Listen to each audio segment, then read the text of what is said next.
situated. It's just more like, this period because of these people were like. Okay. He loves it. They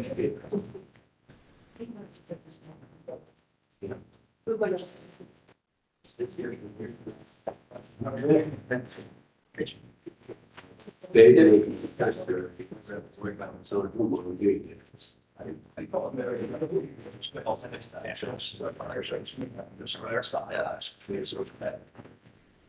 so for everybody else.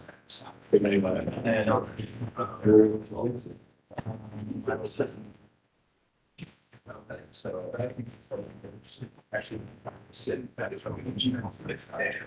This is all coming. It's like planning. That's what he is.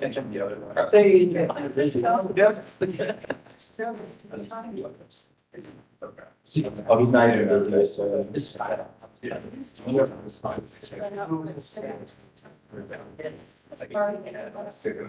Think something happens. Yeah. It didn't sound. Yeah. Right. Yeah. It's not all. It's just, it's what we did before. Right, exactly. I wish. Mine's up.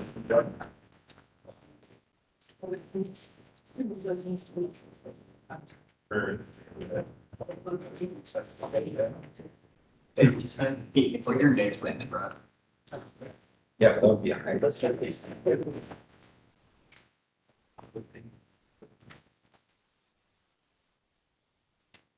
Thanks for the. Sure. It's pretty nice.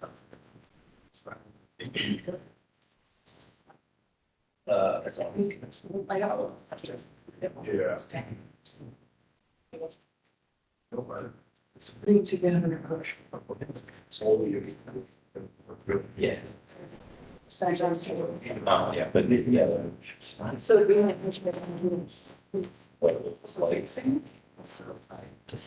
That's what, that Metro Parks a lot of positions are better than theirs. That's.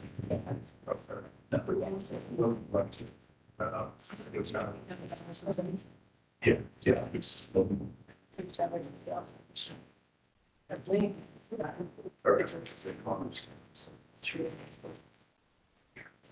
yeah.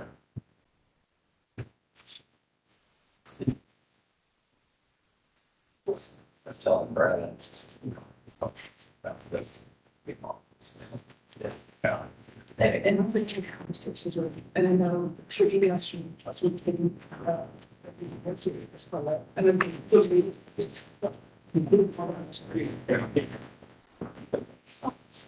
then. That's how we get it.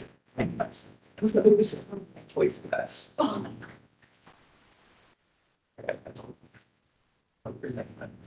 How many do you have? They're gonna be this strong, or something stable. I had a phone that I found. So, just wow. Thank you, President. We took much.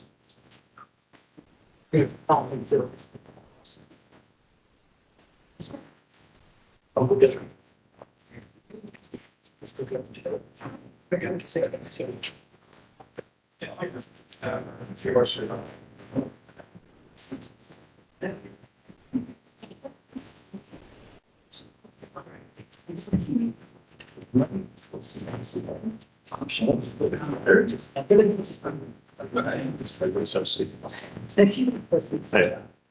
You're all so. Taking that. They're all.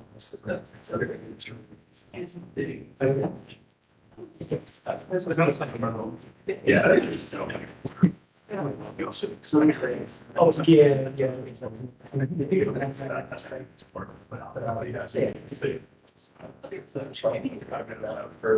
Oh, yeah, yeah.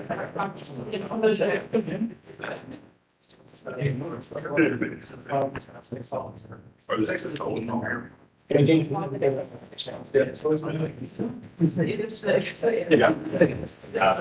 These. That's not a big deal. Just don't send it to council.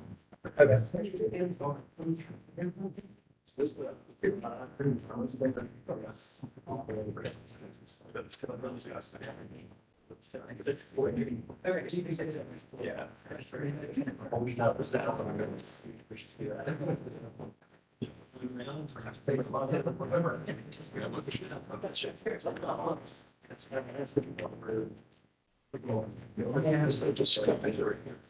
Okay.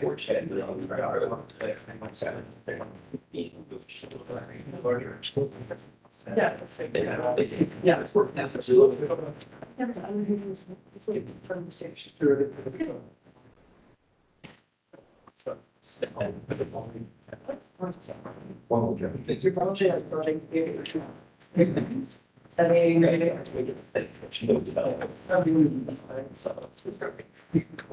And it's just one.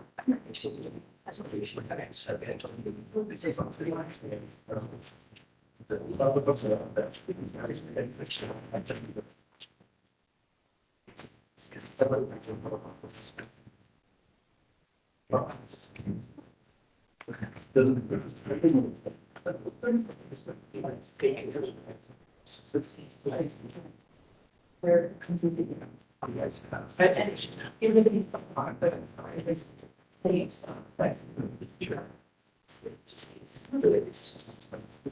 So we.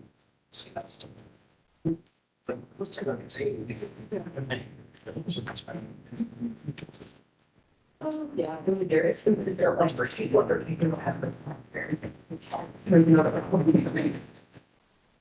Yeah, and it was good. Right. Like basketball, right. Like for the six, by the quarter, different others. Like for example, I actually knew that they used to get in as the topics going in to get long. It's like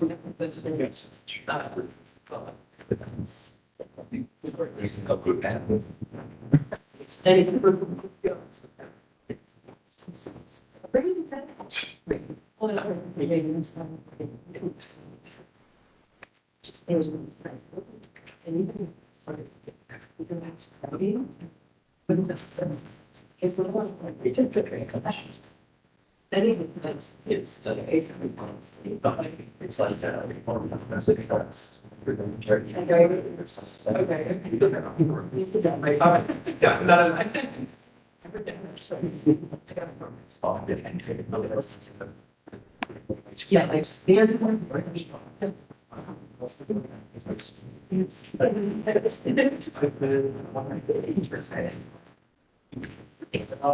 What was that? but I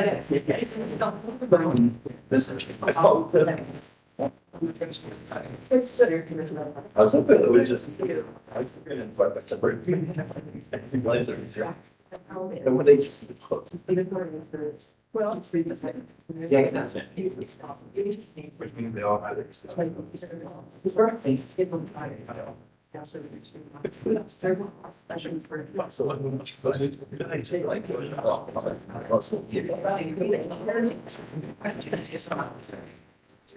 Well, we're kind of forced the hand, you know. The batch, like going on the backstage. Maybe they could get, Gary Trudeau, listen to the photo. Look at them in top.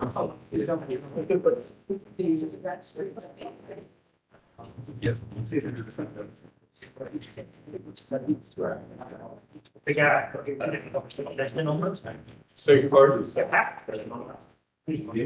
They'll be in a minute. Sidebar. Is that having a sidebar?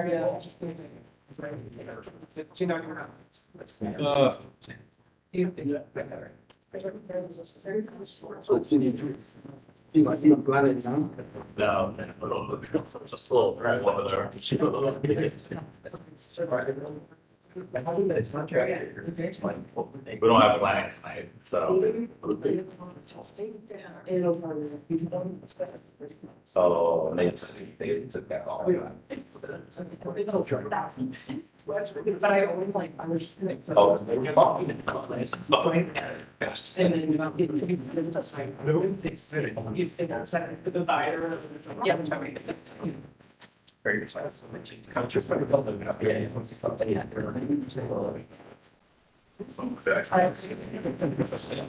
That's why all our projects, especially certain, I think that already taken. There's some chance, they might kind of, you stay on, they never forget it.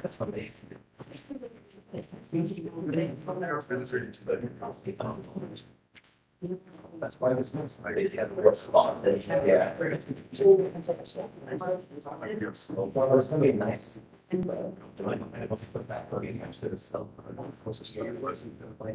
That's like a ball where you're that.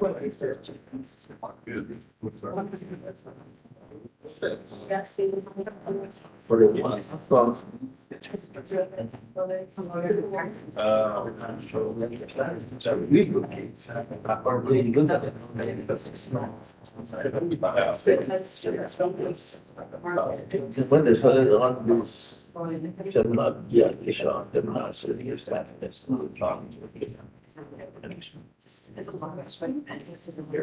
You know, there's.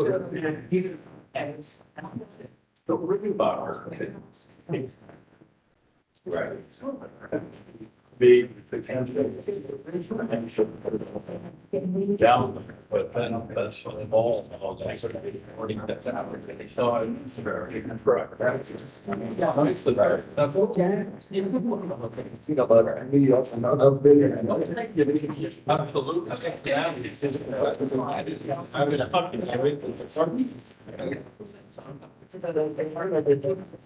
Expanded this.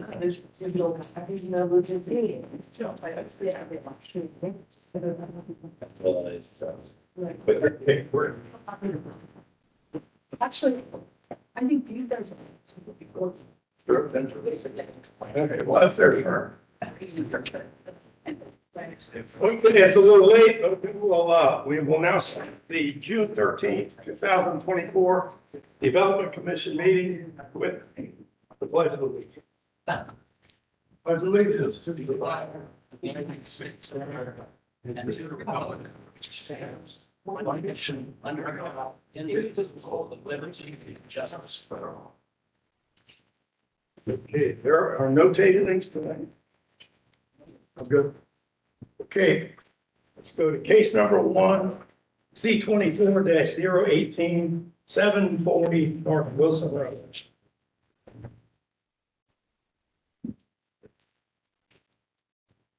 Please read your supplemental packets for the Greater Hilltop Area Community Recommendation Board. And this recommendation is for approval. The site consists of 3 undeveloped parcels, 3 undeveloped parcels. Developed parcel of 3 parcels developed with single-unit dwellings and commercial use within the CBD Commercial Plan Development District. The requested LM manufacturing district will allow commercial and less technical manufacturing uses. The north of the site is a car wash from the C5 commercial district and an LM1 limited manufacturing district. An apartment complex in the LARLD of Harmon Residential District. To the south of the site is an undeveloped parcel in the SCPD Select Commercial Planning District and 2 single-unit dwellings in the R Rural District in the Franklin Township. To the east are single-unit dwellings in the SR Suburban Residential District, R1 Residential District, and R2 Residential District. The list of the site are commercial warehouses and auto repair facility in the ambient manufacturing district and a single-unit dwelling in the SR Suburban Residential District. The site is located within the planning boundaries of the Hilltop Land Use Plan with recommended employment center land use accessible located. Limitation text includes use restrictions, supplemental development standards that address building and parking setbacks, access, loading and parking, buffering and screening, building design and graphics. Additionally, the text includes commitments to develop the site in accordance with the site plans and building elevations submitted. The Glen's multimodal thoroughfare plan identifies this portion of North Wilson Road as a suburban commuter corridor, requiring 120 feet of right of way. The requested development manufacturing district will allow commercial unless objectionable manufacturing uses. Staff supports the proposed use of the site as it is consistent with the plans recommended employment center land use at its location. Planning staff encourages the elimination of parking to the rear or side of the building if feasible, but no enhanced landscaping and screening proposed along North Wilson Road are consistent with the Columbus citywide planning policy and design guidelines. The building traffic access study will determine there will be significant revisions to the proposed site layout pursuant to the Division of Traffic Management's staffing comments.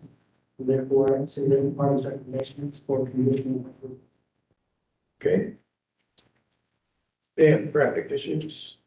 Yeah, traffic access study is under review in connection with this application. We're looking at the location of and other access points. Once we're able to complete that review, we'll be able to work with Cal on the appropriate access approach. Is that reachable or is that a hairy subject? It should be doable. It's just a matter of we need to see it from this use, as opposed to a Western Randy zone and see if that affects things. All right. Okay, Our comments have all been incorporated. good. There's no planning division tonight. You look like you could be a planner. See, can you say something good or? I am I cannot. All right, is there anybody in opposition of this application tonight? There is not. So you have no opposition. Is there anything, David, you'd like to add to staff report? Nothing at all. David Hodge, attorney for the applicant. Just a tiny little bit of context. Some of you may remember this site. It was previously zoned for sheets. That was somewhat controversial. As it left Development Commission and got to council, that sheets was ultimately approved. Sheets did not end up buying the property. Went around to many other gas users and none of them were interested either.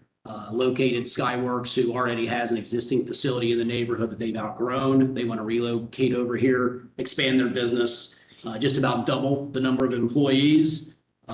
Great process with the Greater Hilltop Area Commission, full approval from them and also from staff. The traffic access study issue, we thoroughly understand. You know, the issue is just about where the access points are going to be off of Wilson Road. We want it to be aligned, of course, with the street over to the west, which I always thought that you were supposed to do. But in this case, maybe there's a little bit of a delay there, so the access points have to shift around. If they do, we have enough land here and enough flexibility here that we can make the necessary shifts to not too significantly impact the operation of the business. But that's probably too much, and I know your time's valuable, so I'll stop there. And You're right across from the other street that meets at this. all right, and when it was sheets, that generated enough traffic for there to be a traffic signal there, and so we are not going to warrant a traffic signal. So it's just a matter of figuring out the timing with those access points lining up.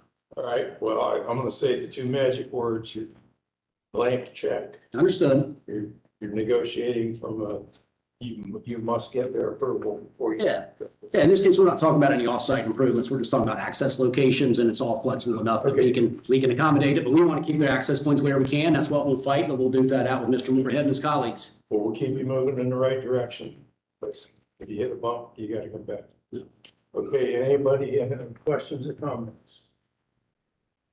Okay, I need a motion to follow roll. Motion to follow. Second. Okay, all those in favor? Aye. Let's call the roll. James K. Shanklin, Yes. Amanda Gold, Yes. John Woodson, Yeah. Karen Wood, Yes. Trevor Thatcher. Yes, you are approved. Thank you all. Okay, case number 2. Z24-019-2125 Marble Cliff Office Park. This is some package for an opposition letter addressing the allowed use of a medical marijuana dispensary on the site. The site consists of one parcel parking developed for the parking in the manufacturing district. The requested element district will allow limited, less objectionable manufacturing uses and commercial uses on the site. The look of the site is a medical planning analysis of the B2 Highway and General Business District and the building of Marble Cliff. To the south of the site is a medical office in the Green Manufacturing District. To the east is an office use in the Allen Green Manufacturing District. To the west of the site is a medical building analysis in the ARO office district. The regulation text includes use restrictions and supplemental development standards addressing traffic access and street trees. There's no specific language recommendation for this location and the size and limiting boundaries of the neighborhood. The Columbus Multi-Level Thoroughfare Plan identifies as 40 Devon Road as a suburban community connector, requiring 100 feet of right. The requested zoning district will allow limited legislative manufacturing uses and commercial at this location. The limitation text establishes appropriate use restrictions and restrictions to traffic access and the amendment for the addition of street trees along Devon Road. Step note that the property is currently zoned for limited manufacturing uses with this request adding limited commercial and retail uses to the site. Additionally, the requested development in the district is consistent with the existing development and zoning pattern along this road. Therefore, city department's recommendation is for approval. Okay, any questions? Dan, traffic, Traffic comments have been resolved. okay? Kathy, Recreation parks comments are incorporated. do you have any light bulbs go off yet? Okay.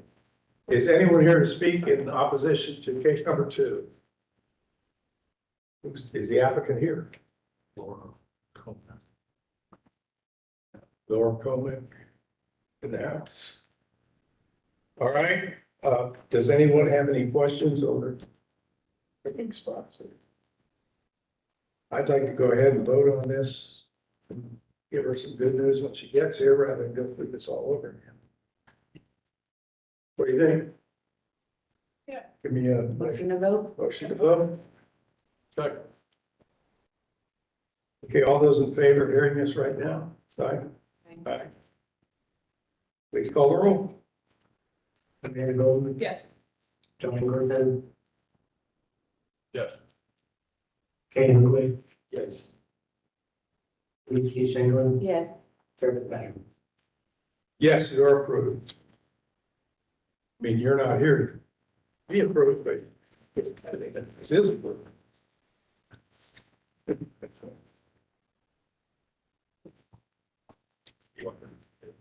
Okay.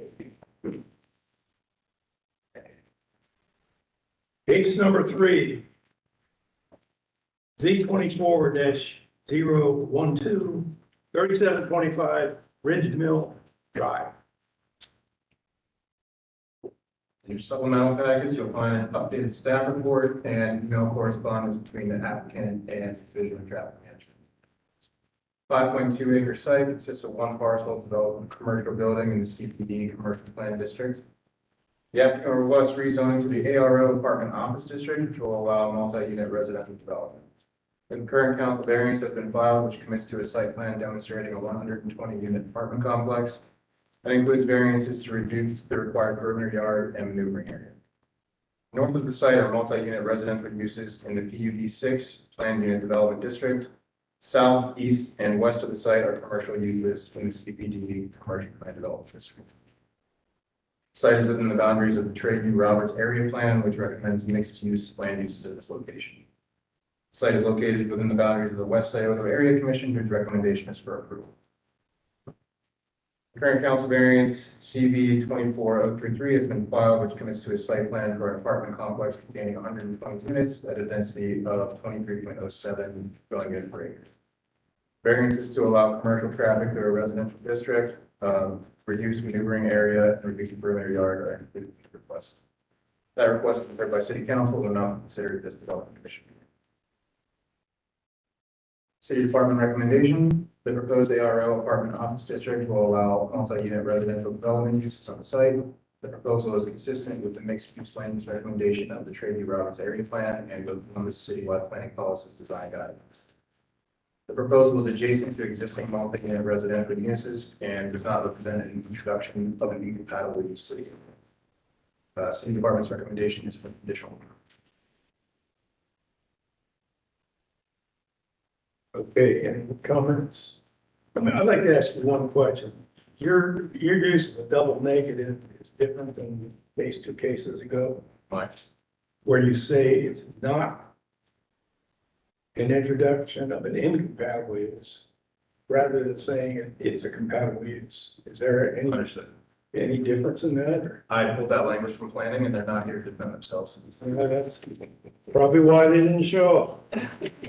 That double talk, so, okay.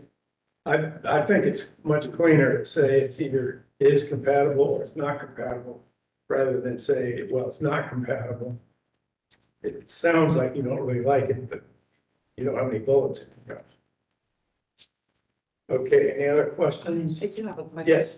It says there's a strikeout upon resolution of his comments, staff will be in full approval. However, this is a conditional approval. It looks like you did strike out the traffic management is not supportive of the application to deny compliance. So I'm assuming that there is compliance, but this is not full approval, it's still conditional. Correct. The email correspondence that was in the supplemental packets that details that, and I'll let Daniel go over what the conditions are. All right, Daniel, you got a big one here.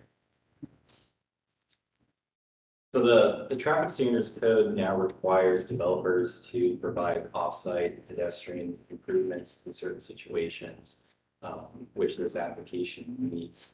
And so it says, favorable staff recommendations concerning approval of rezonings are contingent in part upon assumption by the developer of financial responsibility for the necessary pedestrian infrastructure.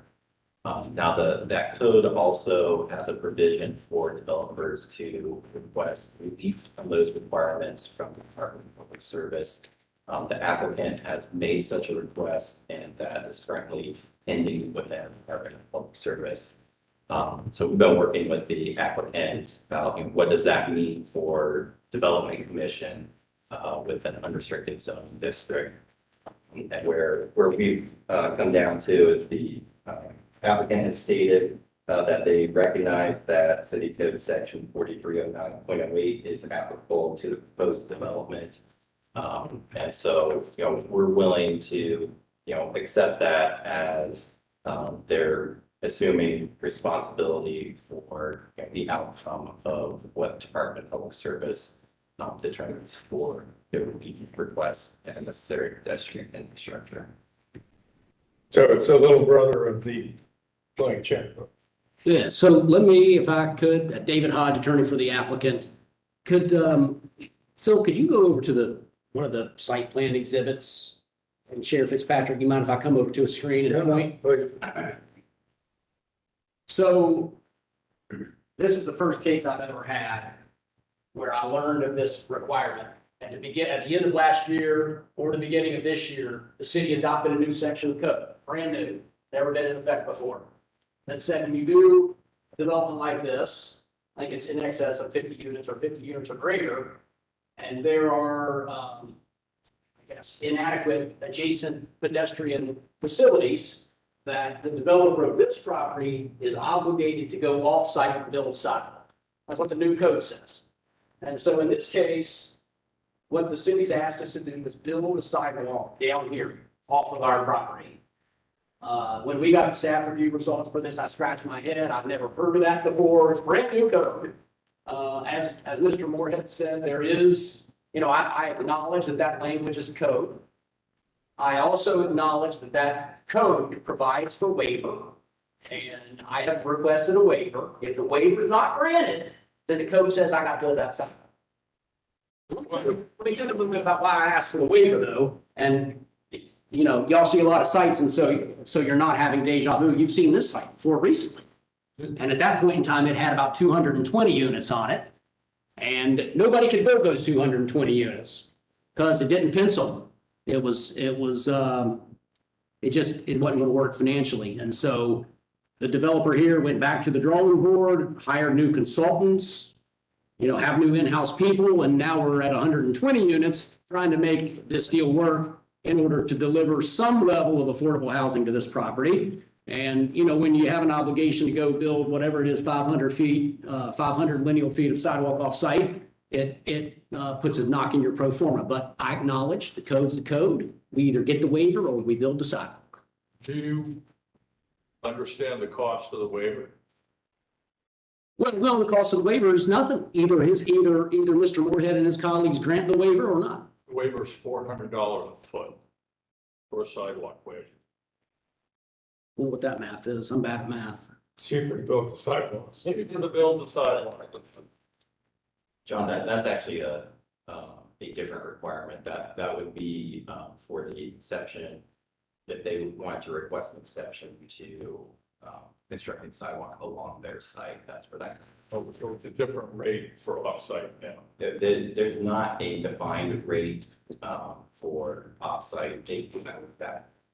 Potentially that could come into play, but that's not the same as the onsite sidewalk. Okay, thank you. In the end, this is a great site. This is Mill Run. Mill Run has struggled with its retail tenancy. This introduces a mixed-use node in Mill Run consistent with the land use plan recommendation. The West Scioto Area Commission is in full support of the request. Staff is in full support of the request. Daniel and I have had this energetic back and forth, but we reached an accord, and I acknowledge that that section of code is in place, and we'll either abide it or have the waiver granted. Well, we're finding out that sometimes there's a new sheriff in town and the rules change a little bit, and you found that first. Take a bow. I found out first. I know Dave Perry and Mike Shannon are over my shoulder, and Jared Smith and others listening intently on the new requirements to build off-site sidewalks. All right. Chair, Yes. and one other point of clarification is that the determination on the waiver will need that to be completed before city council. Not here. Okay. Been All right, here. as long as it's in the record that you understand that you have an obligation there. You have an updated text. It's the edit we gotta have, everybody. No, we haven't. Oh, yeah. Yeah. Kathy, you got something on this one? We have nothing to add. Thank you very much. So you're throwing. We have nothing to concern here. If you were a planner, what would you say? Please focus. If you were a planner, would you have any input at this point? Okay. All right. Is the text that we're voting on the same, or is there a new text based on this? There's no text. Chair Fitzpatrick, I think the main issue was my commitment to traffic management, that I understood that section of code, whatever it is in place, and You we agree, you acknowledge, understand? and we acknowledge that it's in place, which either obligates the installation of the sidewalk or a waiver granted by the Public Service Department. And is that written on any piece of paper? It is. Okay, we're good. Okay, need a motion? Anybody do opposition? Yeah, that's a good point. Is there anybody in objection to the Mill Run property, case number 3? No way. Everybody look at your clothes. All right, no opposition. We are ready to take a motion to vote. Motion to vote? Second. Okay, all those in favor of taking a vote, please say aye. Please call the roll. Joe Ingleson, Yes. Ed O'Brien, Yes. James P. Shannon, Yeah. Ben Golden, Yes. Chair Patrick. Yes, you are approved. Thank you.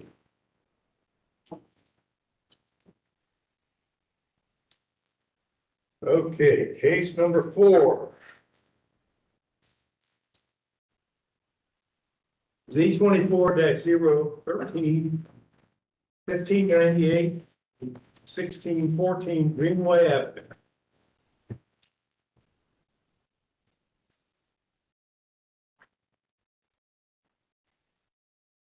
The 0.41 site acre sites consists of 5 undeveloped parcels in the R3 residential district.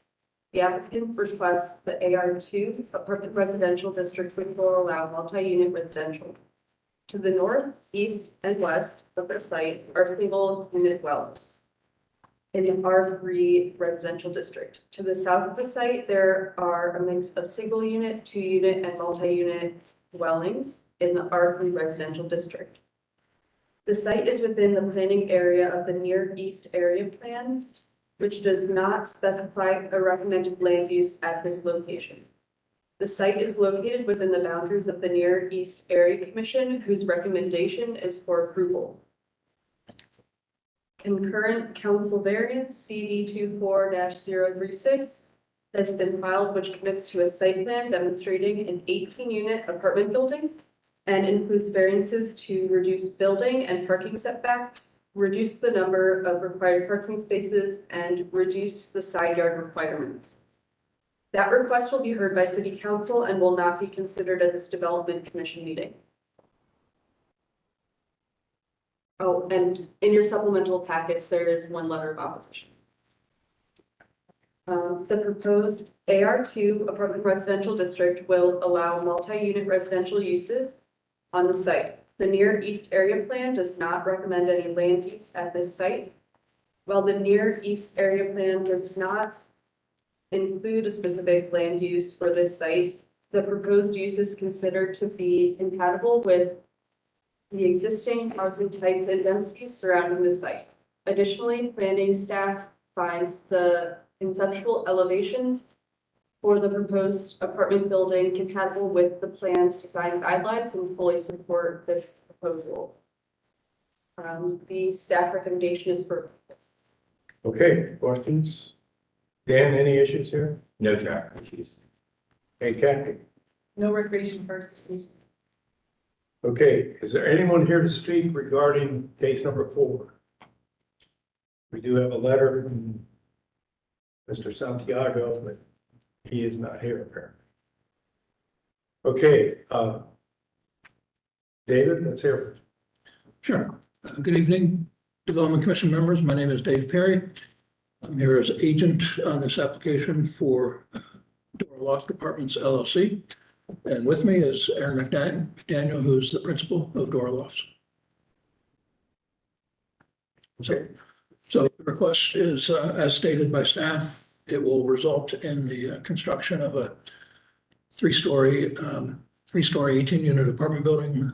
Staff was running through the site plan and the elevations. There's a pending variance that goes with this application that will commit the development to the specific site plan shown. And it's been supported all the way through the process. And we would request your vote. Happy to answer any questions. Okay, any questions? Yeah, what was, NEAC was 851, what were NEAC's objection points? The concerns, John, I would say, I would characterize them as two things. Number one, green space. But the people indicating that, I know where they live. They live in single family homes with fenced backyards and so on. And this is a different lifestyle. If someone wants a fenced backyard, they're not going to live in Mr. McDaniel's apartment building. And so it's a value judgment, if you will, on the lifestyle that an apartment dweller would choose versus buying a house. Okay. All right, any other questions, comments? Okay, I need a motion to take a vote. Motion to take a vote. Second. All those in favor, say aye. Aye. Aye. Please call roll. And Quinn, Yes. Denise Keith Shanklin, Yes. Amanda Golden, Yes. John Dinsmore, Yeah. Terrence Patrick. Yes, you are approved. Very good, thank you.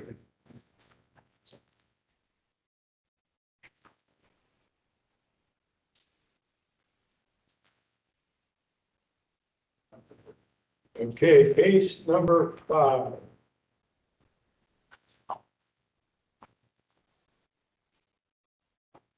Z24-014 4480 DeSantis Court. The site consists of 113 parcels developed as an extended stay hotel in the LC4 Limited Commercial District. The applicant requests the ARO apartment office district to allow conversion of the extended stay hotel into a multi-unit residential development. North of the site is a tennis and pickleball facility and a senior living community. South and east of the site, there is a self-storage facility in the C3 commercial district and RR rural residential district. West of the site is the railroad right-of-way. This site is within the planning boundaries of the Olentangy West Area Plan, which recommends community commercial land uses at this location. The site is located within the boundaries of the Northwest Civic Association, whose recommendation is for approval.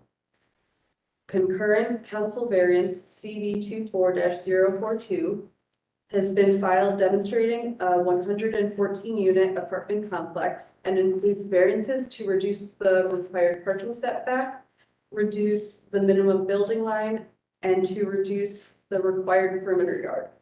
That request will be heard by City Council and will not be considered at this Development Commission meeting. The proposed ARO Apartment Residential Office District will allow the existing extended stay hotel conversion into a multi-unit residential development.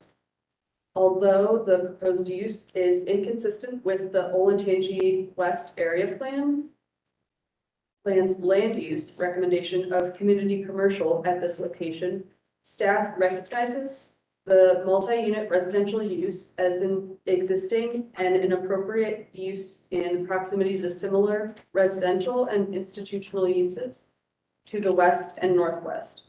Staff also notes the proposed ARO district would allow office uses, thus retaining a commercial component among the allowable uses. Oh, and the city's recommendation is for approval. Okay, thank you. Any questions? Traffic in No traffic issues. and Kathy. No recreation parks issues. Okay, is anyone here to speak regarding case number 5 on DeSantis Court? No. Okay, David, the floor is yours. You, I'm available. You want to? are you the area? Yes. If you want to get on the record, please do. Come up to the table and speak into the microphone. Okay. This is, the site's developed, was built originally as a extended stay hotel, residential hotel. This is putting it into an apartment residential classification, preserving the right to do office, a staff suggestion and a good one, and fully supported by staff. Northwest Civic Association, very, very little change here to what's actually going on with the property. Happy to answer questions. I have only one question. The text that is dated June 13th today, is that part of your presentation? Oh, no, that's the wrong case. Never mind. Okay, very simple case. Very simple case. All right, any other questions or comments? Who would like to make a motion? Motion to vote? Okay. Second. All right, all those in favor? Aye. Okay, please call the roll. James Keith Shangle, Yes. Amanda Golden, Yes. John Morrison, Yes. Kevin Wood, Yes. Eric Patterson. Yes, you're approved. Thank you.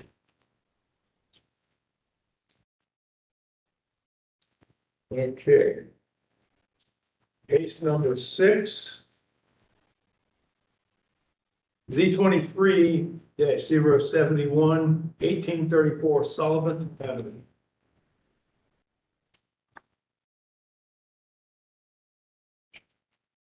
Your supplemental packet for the updated site plan dated June 12, 2024. The 4.03 acre site consists of one undeveloped parcel in AR1 Urban Residential District and the R Rural District.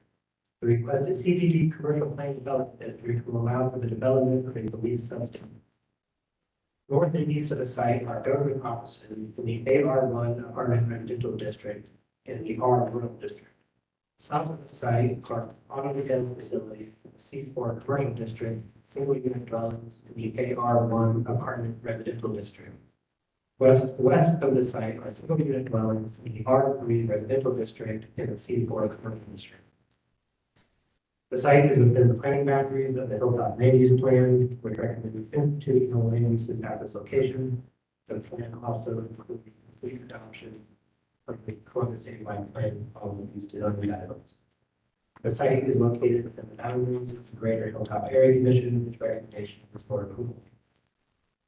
The CBD text includes use restrictions and supplemental development standards that address building and parking setbacks, required parking, and site access. The commitment to develop the text in accordance with the submitted site plan and building regulations are included in the text. Additionally, code modifications for reduced parking setback and no residential street are included in the text. The requested CBD commercial plan development district will allow the site to be developed with a police substation. The proposal is consistent with the land use recommendations of the Hilltop Land Use Plan. Additionally, the included building elevations are consistent with the C2P2 design guidelines. While staff supports the proposed use, there are outstanding comments from the Department of Public Service regarding site access to Solomon Avenue. Once the outstanding comments have been reviewed and any resulting comments or amendments have been addressed by the Department of Public Service, City Department recommendation will be for full approval. However, the State Department's current recommendation is now for additional approval. And again, what's the condition you're holding? I'll let Daniel elaborate on the decision. All right, Dan?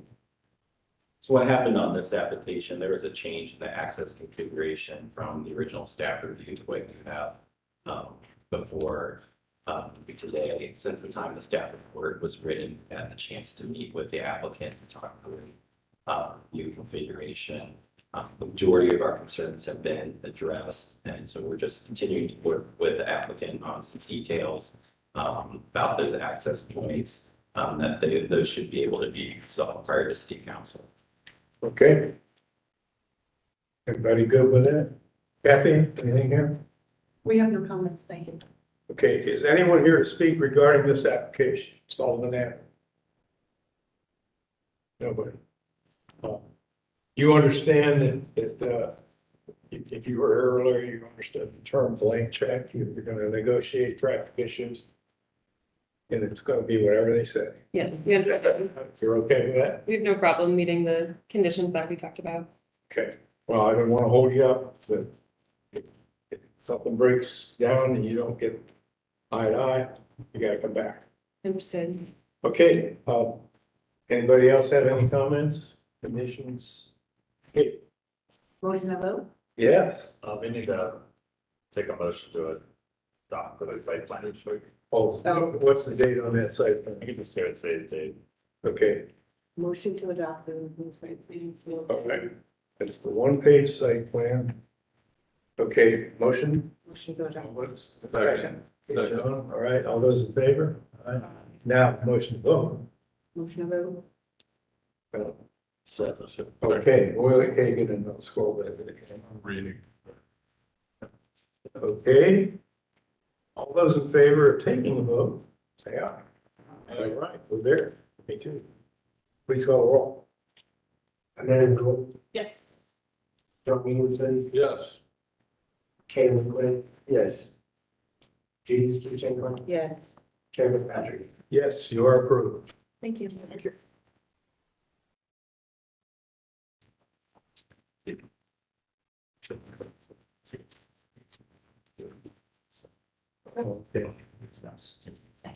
All right.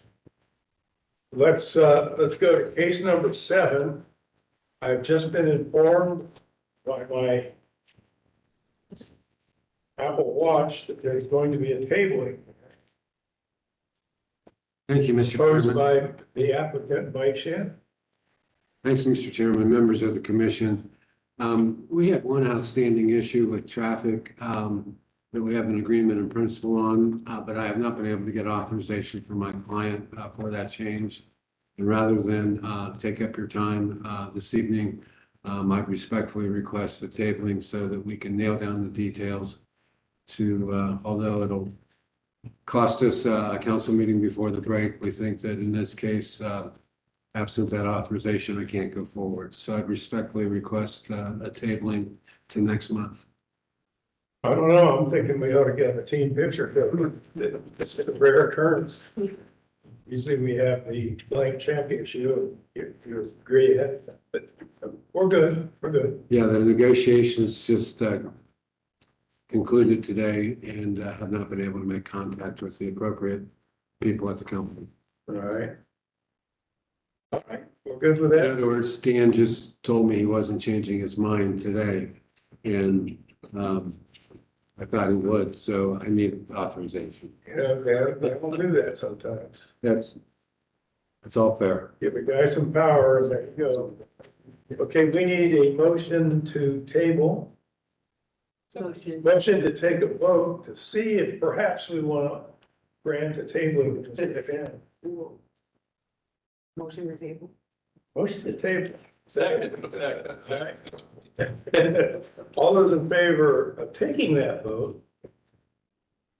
Say aye. Okay. Please call the roll. Motion to move. Motion to vote. Second. All right, please call the roll.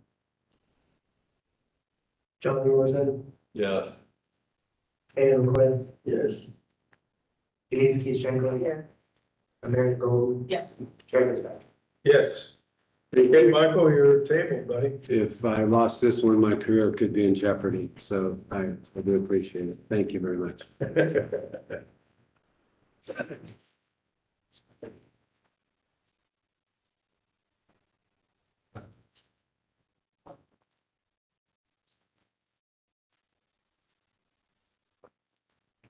All right, that brings us to case number 8. Z23-067, 6085 Winchester Pike. The site consists of one undeveloped parcel in the LC4 Limited Commercial and CPD Commercial Plan Development Districts. The requested CPD district will facilitate the site development for commercial purposes and will divide the site into 3 sub-areas known as sub-area 1, 2, and 3. The work of the site is a multi-residential development in LAR12 Limited Apartment Residential District and a commercial building in CPD Commercial Plan Development District. To the south is the commercial development within the C4 Commercial District and within the municipal boundary of Canal Winchester. To the east is the commercial development in the C4 Commercial District and within the municipal boundary of Canal Winchester. To the west of the warehouse in the LM2 Limited Manufacturing District and undeveloped land in LAR12 Limited Apartment Residential District.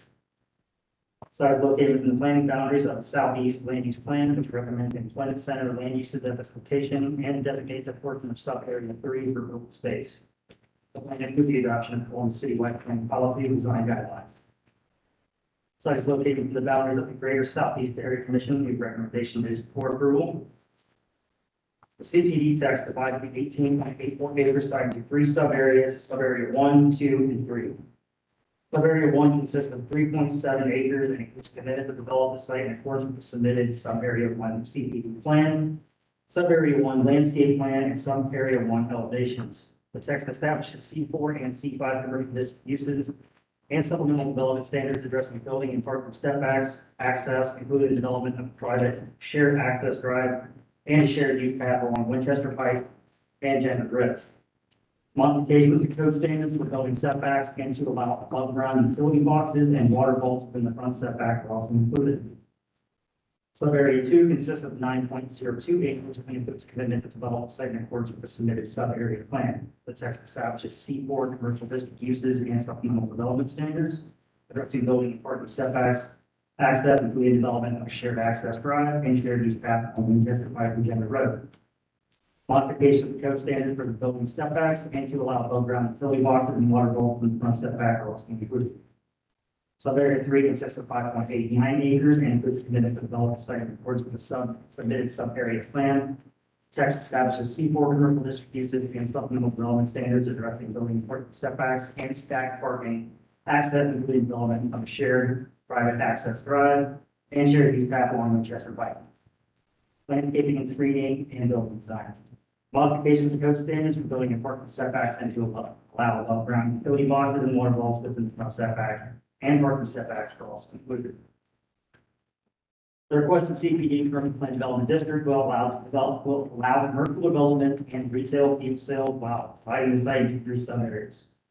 While the proposal is inconsistent with the Southeast Land Use Plan recommendation for employment center land uses, staff recognizes that the locations fronting along Winchester Pike and Jenner Road are part of a larger rezoning that included an adjacent employment center and therefore can support the proposed uses with additional standards.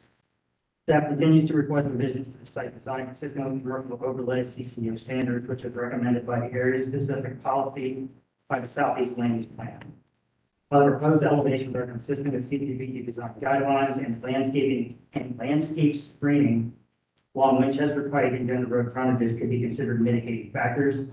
Staff continues to not support the site plan as presented and continue to request revisions that would provide for improved pedestrian experience consistent with CCO and C2P2 design standards, including a reconfigured layout that would bring the proposed building closer to the frontage for protect pedestrian access to the site. City Department's recommendations for disapproval. Okay, comments, questions? Dan, traffic. The traffic impact study has been approved for this application and the necessary commitments have been incorporated into the development text. And Kathy, do you get in this one? All of our comments have been incorporated. Thank you. Okay, is anyone here to speak regarding application number 8? No hands went up, David. Over here. Tim, you have anything you want to say on this one from a planning perspective? He's only posing to look like a planner. Yeah. Couple things, several things that I want to say, and then we'll see where this conversation goes. It just occurred to me as I was sitting here, I've got 4 cases on this agenda. 3 of these sites I've already zoned. This being one of them. I've actually zoned this one multiple times. There was previously a Turkey Hill gas station and convenience store proposed on this property that the Development Commission supported, went on to council, and then Turkey Hill walked away, and so that never was voted on.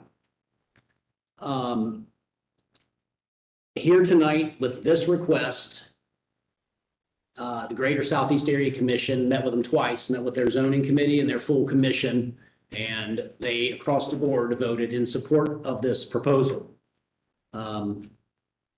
It's interesting. One of the other zonings I did on this was for a 550-some thousand square foot distribution warehouse that is adjacent to this. Despite the employment zone recommendation from the land use plan, the commission was against that. The reason they were against that is they want more retail in the neighborhood.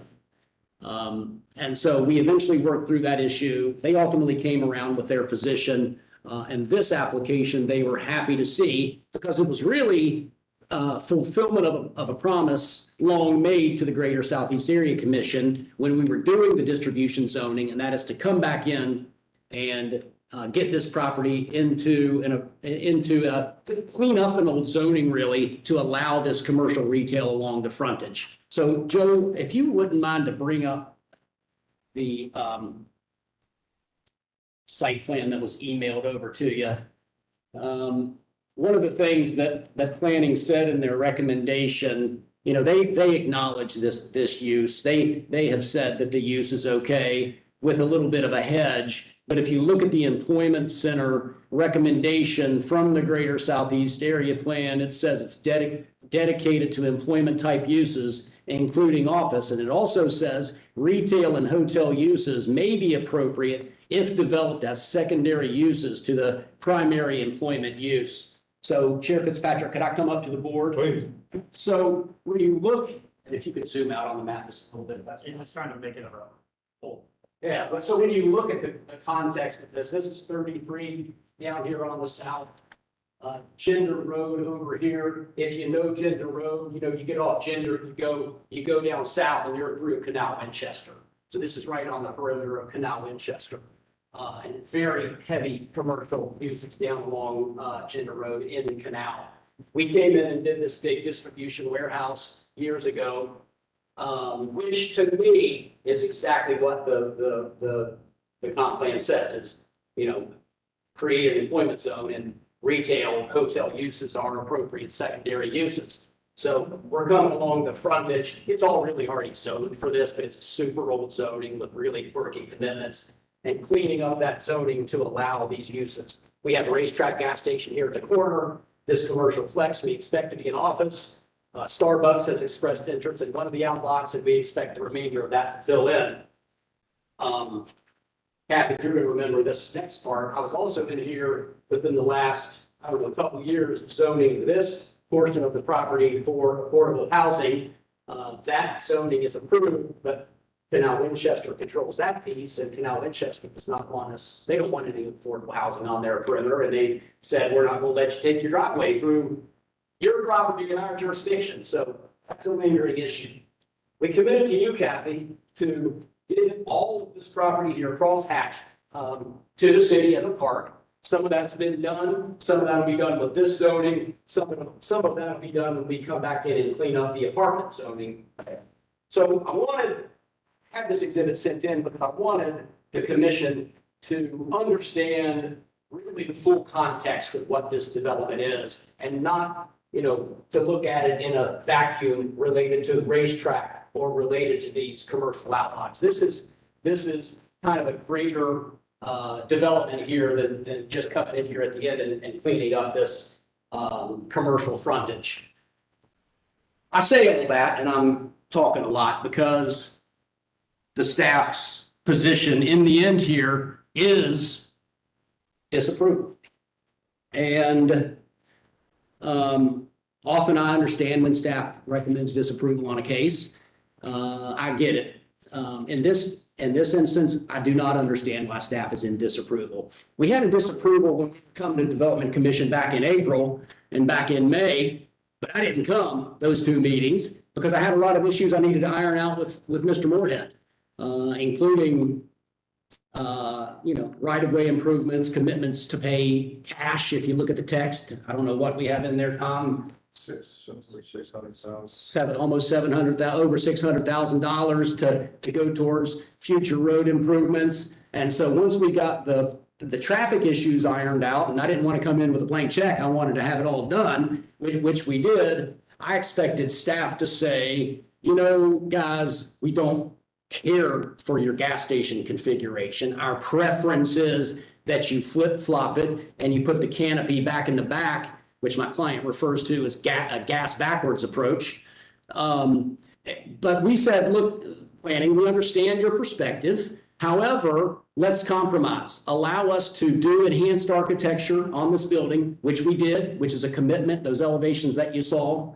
Allow us to do brick columns on the gas canopy, which we did. That's an architectural commitment in your text.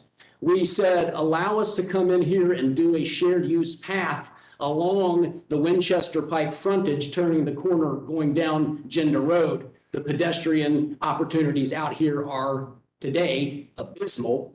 The city said we don't prefer a shared use path, but we would appreciate a sidewalk. So we are coming in here, some sidewalk exists down at the corner. We're extending that sidewalk clear up along the Winchester Pike frontage up into the area where you see George's Creek there. That's an element, of course, that the Greater Southeast Area Commission was thrilled about because people walk down the shoulder of the road now and there's no place for anybody to go. You know, if this were a matter of grave public concern and neighbors were upset about it, by God, they'd be here. The only people you see in the room are another lawyer from my office and zoning staff, a property owner, civil engineer, one of my legal colleagues, and three guys who came in from Atlanta, Georgia, from racetrack. That's all that are here to talk about this. It's been here before. This commission approved it, sent it on to council. The circumstances have changed because when the Turkey Hill was here, that was in advance of the big old distribution warehouse that's there. So now we are smack in accordance with the land use recommendation, with the employment opportunity on the distribution and the supportive retail coming around the corner and the possible hotel on the commercial flex. Unanimous approval from the area commission. And so, I think we've done everything we can, with the exception of doing a little flip flop of a canopy, which we just don't think makes sense operationally. We don't want autos to get confused up with the diesel fuel. The diesel fuel is a opportunity for the warehouse, and then the further warehouse that's to the west on Bixby Road to come here and use this. So it is truly a supportive use to the employment zone. Gender Road, this is a highway access interchange off of 33 and an appropriate use of this property.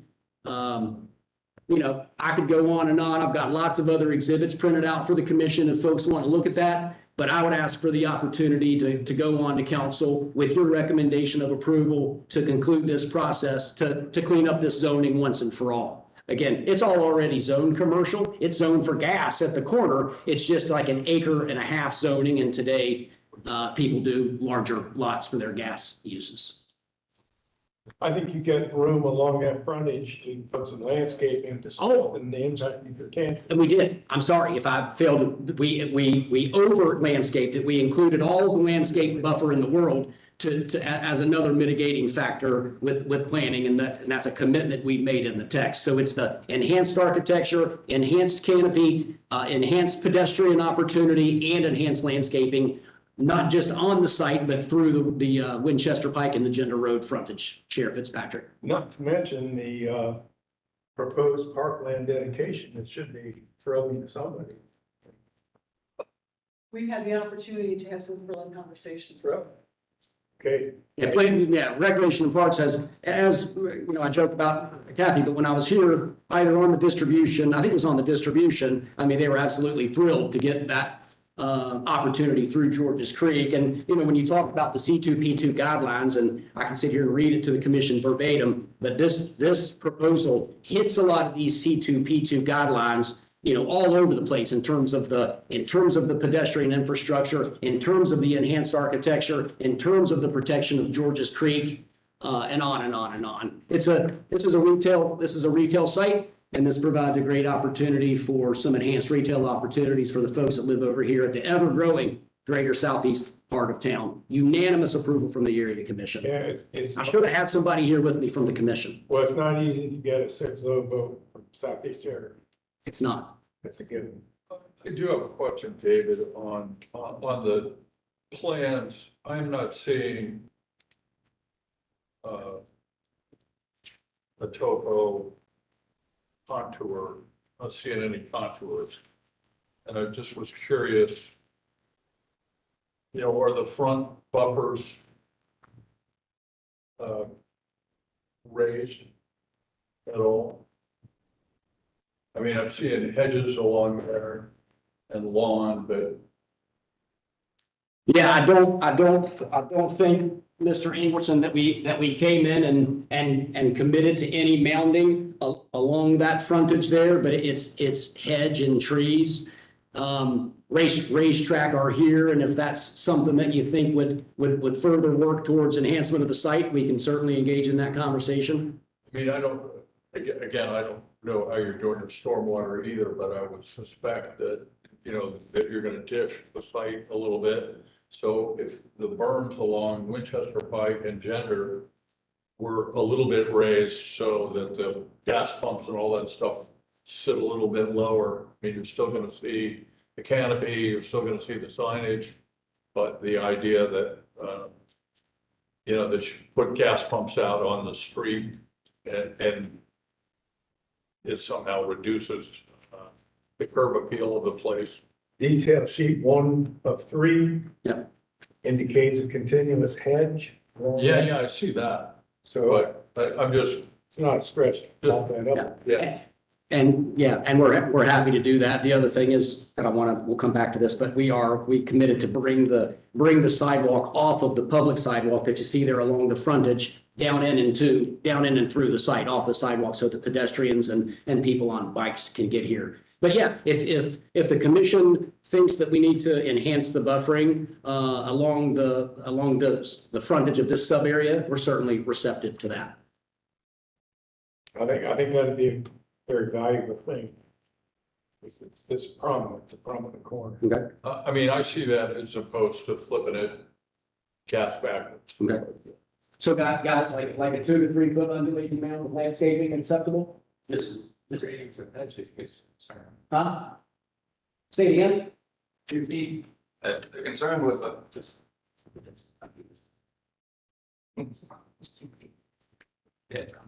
Yeah, that's the question. There's almost a lot we go. Yeah. All with shrubs. Yeah. So like a 2 foot, like a 2 foot undulation with the hedge and the trees on top of it? Right. Yeah. Yeah. We'll commit to that. Yeah, that softens the impact of the canopy, which is functional and meaningful. Yeah. You get the best of both worlds. Yeah. All right, I would like a motion to include that commitment in this application. A 2 foot undulating mound will follow the 2 roads there, Along that sub area. the sub area where the canopy of the gas station exists. So basically what you see on that site plan with the hedge, but with a 2 foot undulating mound. Yes.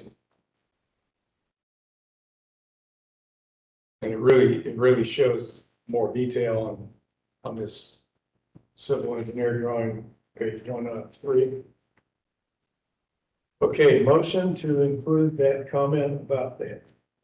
Motion to include. Janice is on the table for that. Second. Okay, all those in favor of adding that commitment to this application? All right. Now, we need a vote. Motion to vote. Motion to vote. John, got it. All right. Get up on that scoreboard. All right. All those in favor of voting on this, say aye. Aye. Let's call the roll. Caitlin Wood, Yes. Janice Keith Shanklin, Yes. Amanda Gold, Yes. John Ingwerson, Yes. Chair Fitzpatrick. Yes. Okay. Thank you all very much. You bet.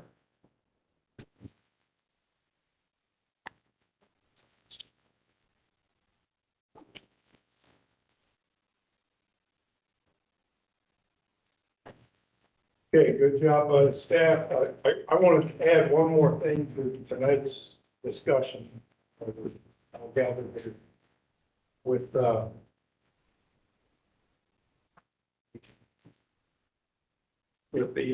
string of events that followed the old Dublin Road 47-acre projects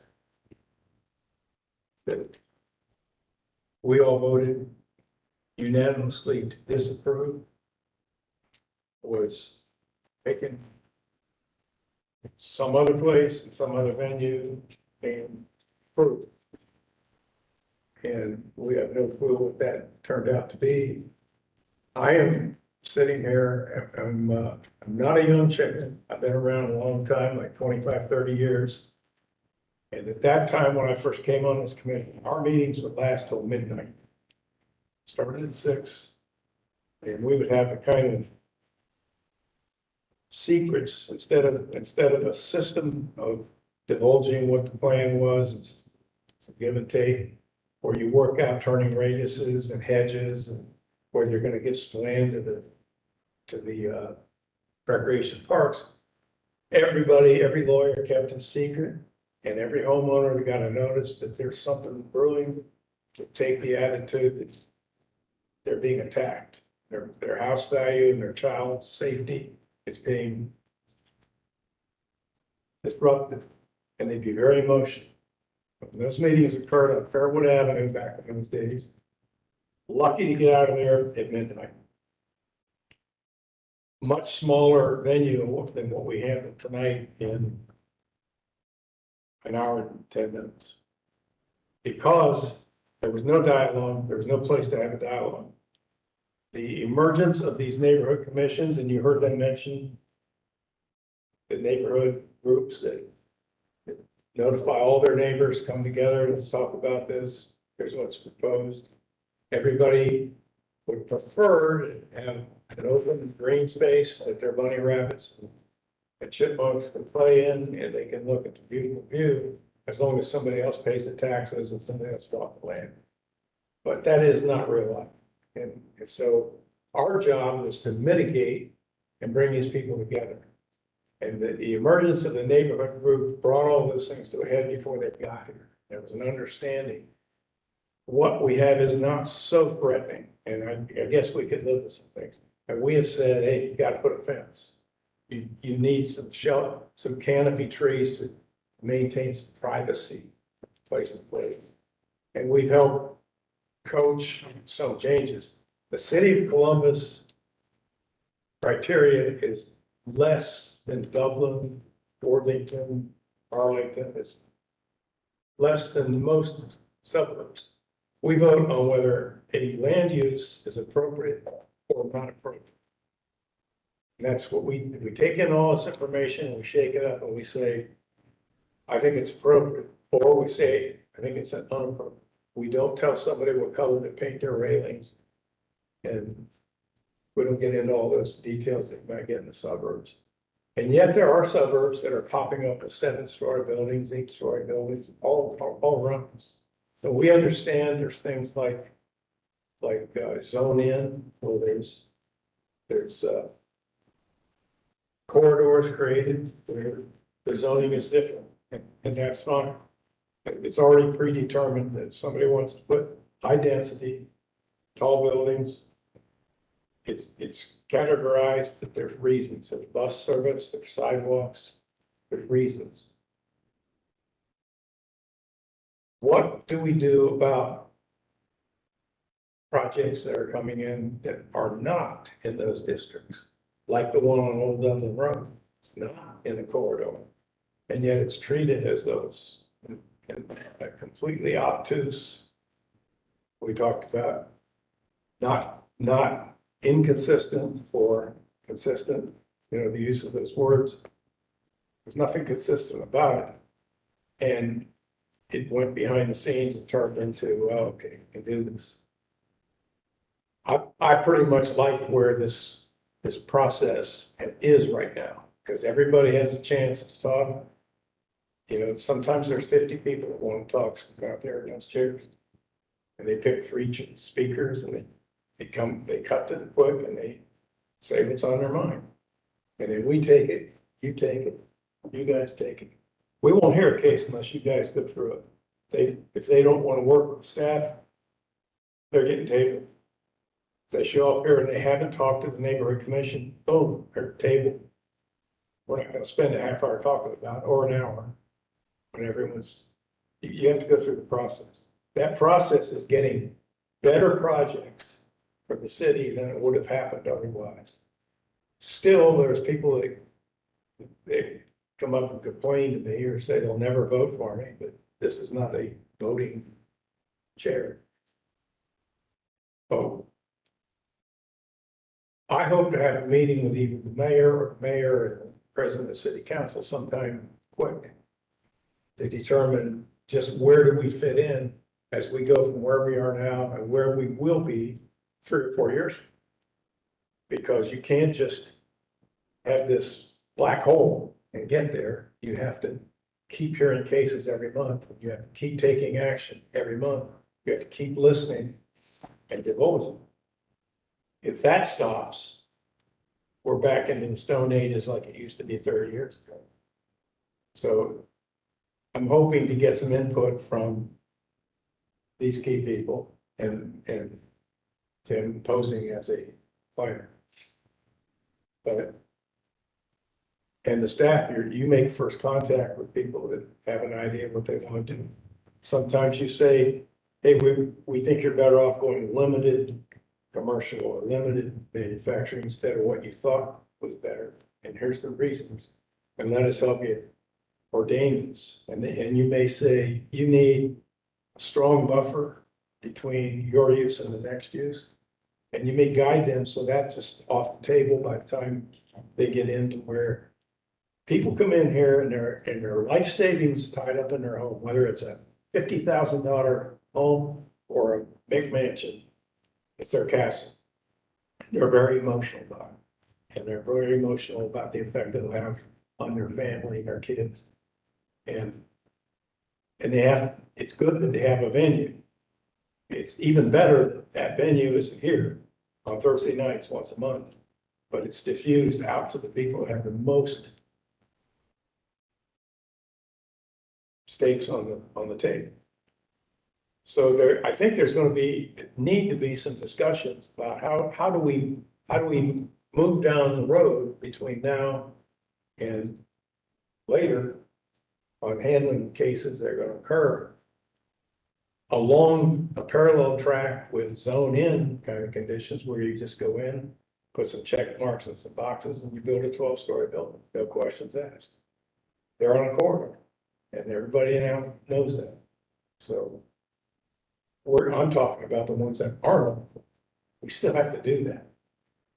And we have to do it right so that it's carefully proved and carefully documented, so it's carried out. So any input you might have between now and whenever this meeting might occur, I would like to gather some information and some points of view from you folks. 'Cause we wouldn't have got through this meeting in an hour and 5 minutes without you guys and without you guys. And we sure as hell wouldn't have got out of here in an hour and 5 minutes without the neighborhood commissions having their 6-0 vote or their 3-1 vote, and having heard all this stuff and taken it back to their neighbors and said, okay, everything's okay here. You didn't get to see David Paul tonight, but he's one of the best neighborhood commission right there. If you've had those discussions with him at all. He's a very good shepherd in his far north area.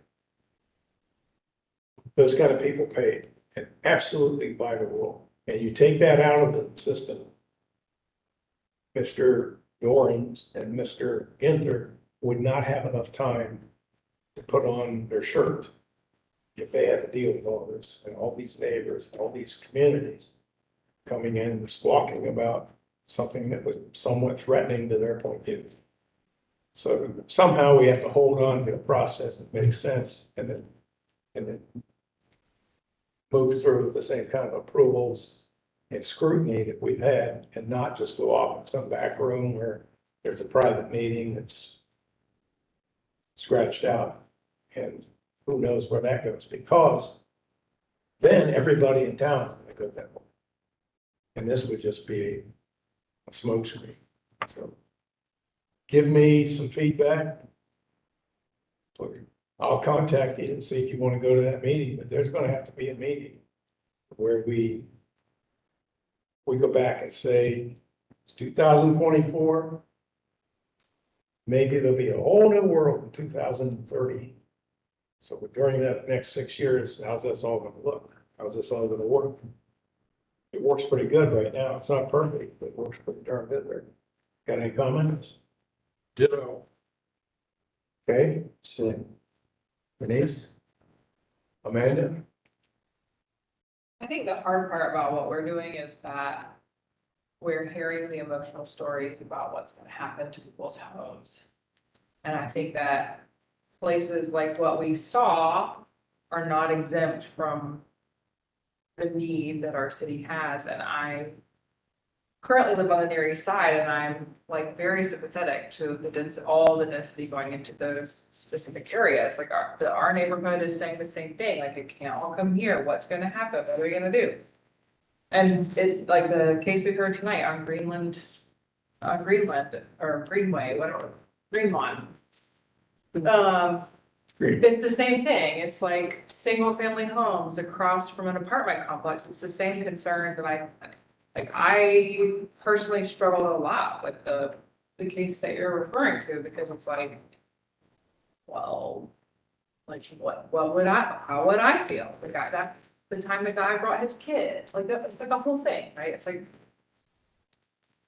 and I don't think it's fair that like we are gonna say like those folks can be exempt from it, but not the people on the Near East Side because they live closer to downtown, and like, I don't know, it's like it's a big change, everything's changing everywhere you look, and I think that like we're all really uncomfortable with what's coming because we don't know what it looks like and we don't know what it feels like. And I agree, like it's not fair to vote as a commission and then have our recommendations not considered.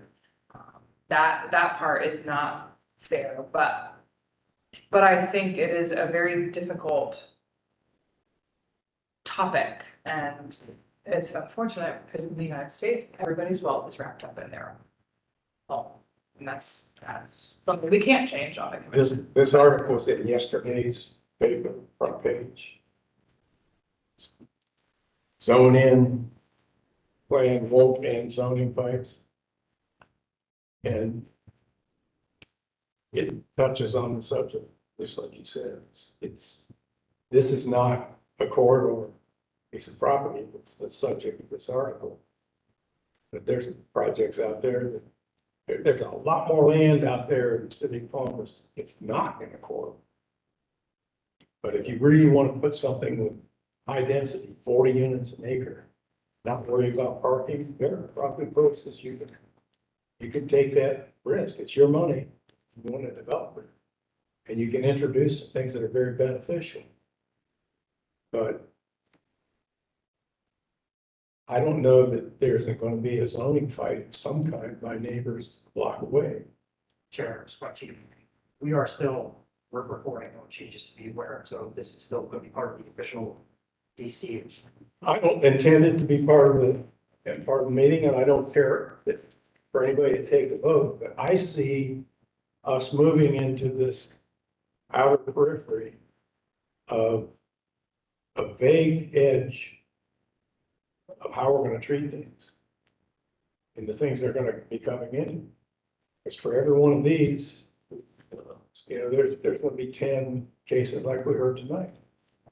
Some of those cases were heard in 4 minutes. So I think that behind all this, certainly Amanda's point, the uncertainty of the future and development running over somebody's life interest, on a family or individual level.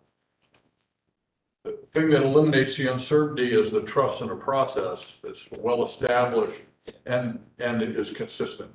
And the inconsistency that has recently happened is a wake-up call.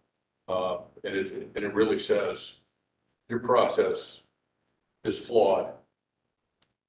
And there's the break in the process breeds mistrust.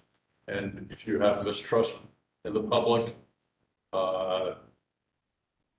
you have mistrust in your process, you have mistrust in the city. So. And I just want to add, with what happened, is that going to set the precedence moving forward? Because if it does, then what are we going to be utilized for? What is our purpose here? Right. Right. And I'm very, I remember chairing meetings on Fairwood Avenue a long time ago, where you had everybody in the room wanted to say something, and they were passionate about what they had to say. The feelings were on fire. And the rules were, hey, we treat this just like city council. You got 3 minutes to, 3 speakers, 3 minutes. Well, boy, that almost caused a riot every time because it was so sensitive. And the applicants and their attorneys were very secretive about what they wanted to do because they just didn't want the hassle. So it would all come to a head on that room out there. Many times we had 2 or 3 policemen that had to just be there to tamp down the crowd. We've got past them, and we have this situation where people can express themselves in their own neighborhood among their friends and say, hey, what don't we like about this? And then they start working with an applicant and say, what can you do about keeping us some privacy? What can you do about spreading out the traffic? What can you do about landscaping and creating green space? Maybe they bought a creek or some mature trees. Maybe they can be convinced that donating those to the city and filling our cat here. there has to be a venue for that. And if people don't feel like they'll never all get what they want all the time. They'll almost never get everything they want, but there's a way they can talk about it, and get it out there and get something. And generally it makes the project better. And that's been proven over the years. But if we dive into the black darkness and have no idea where these people are gonna go, if this meeting here means something and they add something to the document and they make a commitment and the blank check commitment and they move forward knowingly, we know where this is going. If they figure that this is all for show, they're gonna go talk to some higher up somewhere and make a deal happen there. It's gonna be bad will, because it's gonna be ignoring some of the input. I mean, look how long Zone Inn has been exposed to the public with the building next door, with the display, and all the meetings where they've invited public input. That's not gonna stop when this thing gets signed into act. There's still gonna be public input. And right now, we're kind of in no man's land. If this is gonna tip in this generation, would you like to be David Hodge, have to go to these meetings in somebody's neighborhood, and stand there and get pelted with tomatoes for 3 hours and yelled at in order to start framing up a game plan? Probably not. So we need to find out where we're gonna go as a team, as a group of expertise that focuses on something that starts to form up. We make a suggestion to the mayor, to city council, suggestion. They make it into action. So we don't have any right to expect them. If it's our will, that they have to do that. They don't have to do it. But if we don't have a way of handling public input and the energy that comes in where they have goals and they want commitments to their needs. If that's ignored, it's not going to be a very pleasant process as the trucks start showing up unloading concrete. So I'm looking for input. Can you help me as a staff member by having some suggestions or some questions as prompts to try and give us some information? So if you send something out, but as a staff member, I can certainly help fill in some blanks or provide some support. But I find it might be very helpful to have commission frame what those questions might be in preparation for that conversation.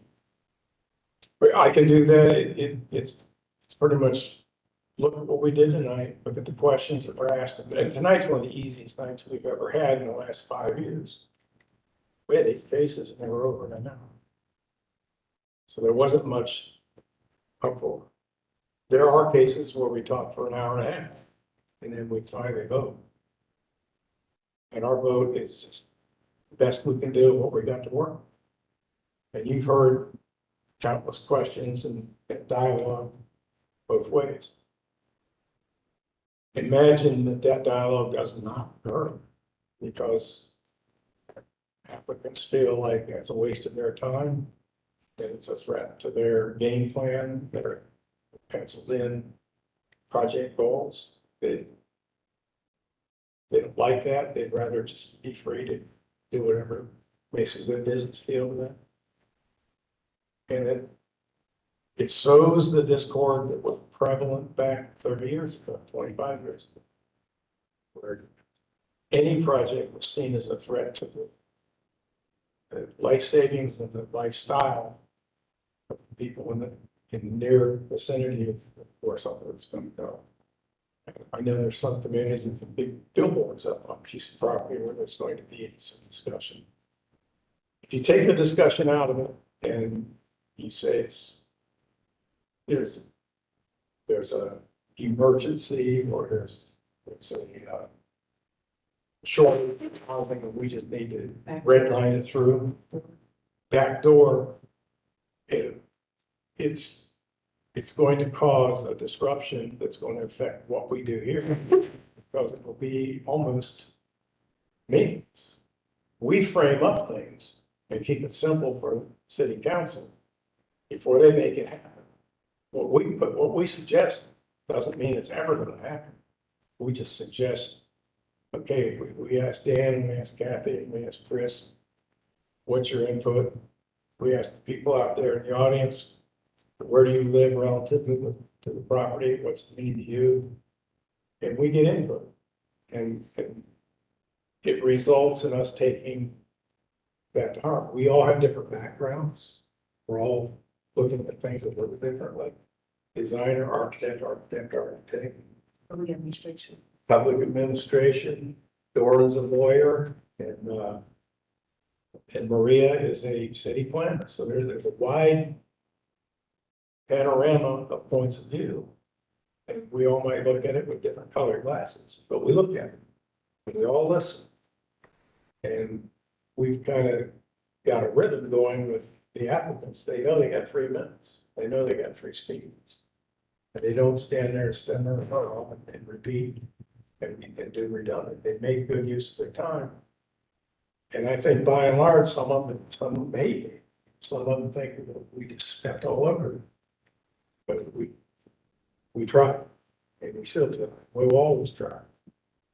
But if it's just seen as an excess stopping point on a straight line view,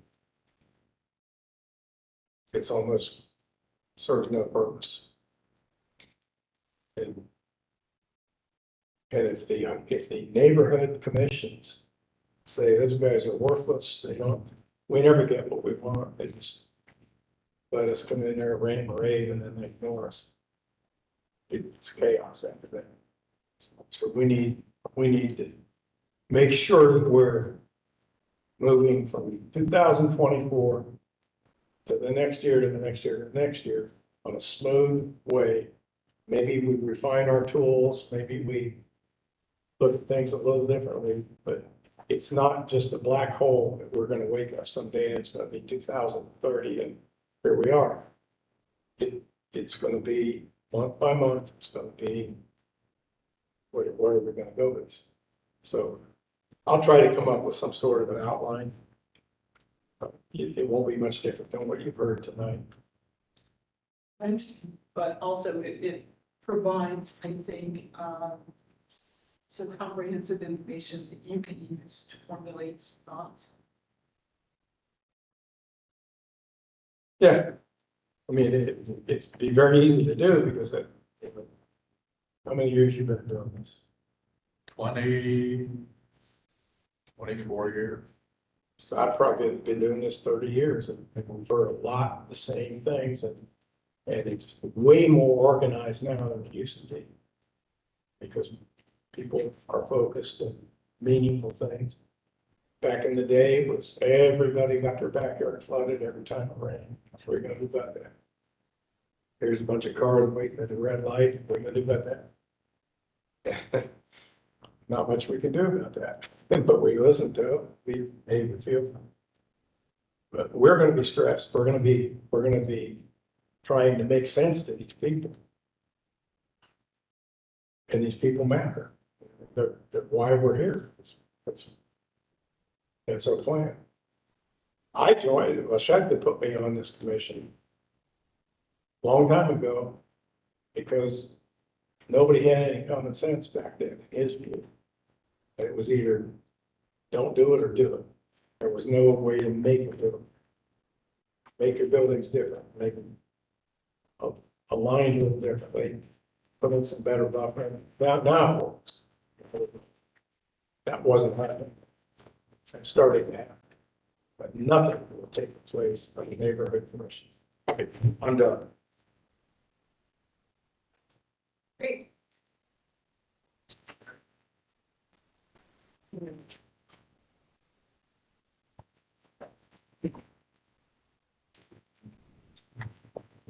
welcome.